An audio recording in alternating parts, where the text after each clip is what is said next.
अरे आमच्या पोरांना नोकऱ्या द्या असा मोर्चा मी 40 वर्षात बघितलेला नाहीये. 40 वर्षात मोर्चाच निघाला नाही. नोकऱ्या द्या.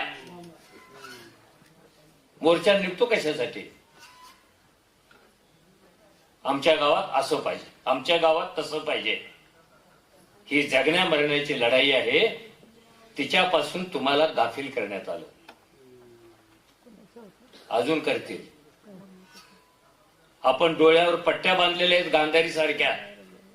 कारण कुणीतरी सांगितलं बाईने डोळ्यावर पट्टे बांधले ना त्याच्या मागे लई तेज तयार होतं. कसलं डोंबलातलं आले तेज. त्याच्यामुळे काय मोबाईल चार्ज होतो का? बाहेर पडा त्याच्यातून. अशा कल्पनांच्या मधून. ह्या तुम्हाला विकासाकडे नेत नाहीत, तुम्हाला विनाशाकडे नेतात. शेवटच्या मुद्द्याकडे